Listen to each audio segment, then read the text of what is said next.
Hello friends, இன்றைக்கி நம்ம இந்த வீடியோவில் பார்க்க போகிற ரெசிபி என்ன அப்படின்னா அவல் உப்புமா.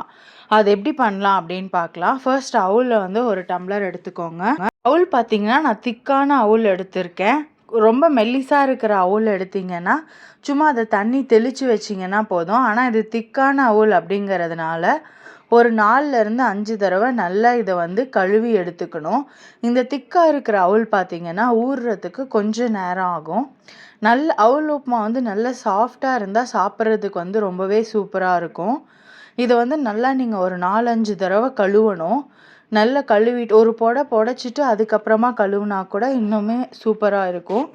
நல்லா கழுவி எடுத்துடணும். அந்த தண்ணியை நல்லா ஃபில்ட்ரு பண்ணிவிட்டு அதுக்கப்புறமா கொஞ்சமாக அந்த அவுலில் வந்து தண்ணி இருக்கிற மாதிரி பார்த்துக்கணும். அவ்வளோதான். அதுக்கப்புறம் இதை வந்து மூடி வச்சிடலாம். மூடி வச்சுட்டு இப்போ தாளிக்கிறதுக்கு தேவையான பொருள் என்னென்ன அப்படின்னு பார்க்கலாம். தாளிக்கிறதுக்கு என்னென்ன தேவை அப்படின்னு பார்த்தீங்கன்னா வெங்காயம், தக்காளி, மேக்ஸிமம் வந்துட்டு கருவேப்பிலை, பச்சை மிளகா போட்டு செய்யுங்க. அதுதான் ரொம்ப டேஸ்டியாக இருக்கும். இப்போ தக்காளி பார்த்திங்கன்னா நல்ல பழுத்த தக்காளியாக 2 தக்காளி, ஒரு பெரிய வெங்காயம், கொஞ்சம் நிலக்கடலை, 3லேருந்து 4 பச்சை மிளகா, மஞ்சத்தூள், உப்பு, கொஞ்சமாக புளி ஊற வச்சுருக்கேன். அவ்வளோதான் இதுக்கு தேவையான பொருள். நம்ம வந்து இதில் நீங்கள் வரமிளகா போட்டு செய்யலாம். ஆனால் வரமிளகா போட்டு செய்கிறத விட பச்சை மிளகா போட்டு செஞ்சிங்கன்னா இன்னமுமே ரொம்ப சூப்பராக இருக்கும். ஒரு வடை சட்டியில் எண்ணெய் ஊற்றிட்டு கடுகு, உளுந்தம்பருப்பு, கடலைப்பருப்பு போட்டு நல்லா பொரிஞ்சதுக்கப்புறமா நம்ம நிலக்கடலையும் ஆட் பண்ணிக்கலாம். நிலக்கடலையை ஆட் பண்ணி நிலக்கடலையும் நல்லா வறுபட்டதுக்கப்புறமா பச்சை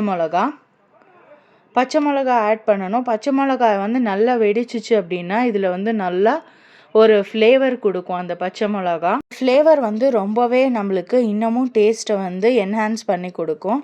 அப்புறமா இதில் வந்து நம்ம கருவேப்பிலை ஆட் பண்ணிக்கலாம்.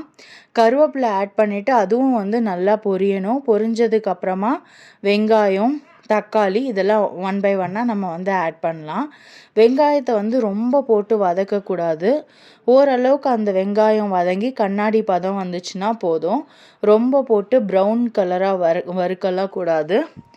ஓரளவுக்கு வதங்கினதுக்கப்புறமா நம்ம நல்லா பழுத்த தக்காளி எடுத்து வச்சுருக்கோம் இல்லையா, அதை போட்டுக்கணும். தக்காளியை போட்டு தக்காளியை வந்து நல்லா மிக்ஸ் பண்ணி விட்டுருங்க.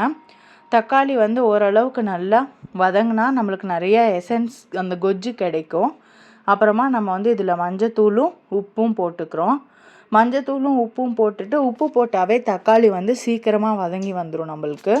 தக்காளியை ஓரளவுக்கு நல்லா மசிச்சு விட்டு இந்த அளவுக்கு வந்து நம்ம வதங்கினதுக்கப்புறமா புளியை வந்து நம்ம கரைச்சி ஊற்றிக்கலாம். புளியை ஏன் நம்ம கரைச்சி ஊற்றுறோம் அப்படின்னா கொஞ்சம் வந்து ஈரத்தன்மை இருந்துச்சு அப்படின்னா அவுல் உப்புமா ரொம்பவே சாஃப்டாக இருக்கும், நல்ல டேஸ்ட்டாகவும் இருக்கும். நீங்கள் வேணுன்னா தக்காளி ஒன்று கட் பண்ணிவிட்டு கூட இன்னும் கொஞ்சம் புளி கூட சேர்த்துக்கலாம். அப்புறமா நம்ம வந்து இதில் அவுல் ஆட் பண்ணிட்டோம். அவுல் பாருங்கள் நல்லா சாஃப்டாக நல்லா ஊறி நல்லா சாஃப்டாக இருக்குது. அதை மிக்ஸ் பண்ணி விட்டுட்டா நம்மளோட அவுல் உப்புமா ரெடி. இது கூட வந்து நீங்கள் சட்னி வச்சு சாப்பிட்லாம். ஆனால் எதுவுமே இல்லாமல் சாப்பிட்றப்போ இது ரொம்பவே டேஸ்ட்டாக இருக்கும்.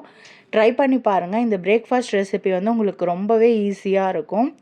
என்னோடய வீடியோ பிடிச்சிருந்துச்சுன்னா லைக் பண்ணுங்கள், ஷேர் பண்ணுங்கள், சப்ஸ்கிரைப் பண்ணுங்கள் ஃப்ரெண்ட்ஸ். தேங்க்யூ. தேங்க்ஸ் ஃபார் வாட்சிங்.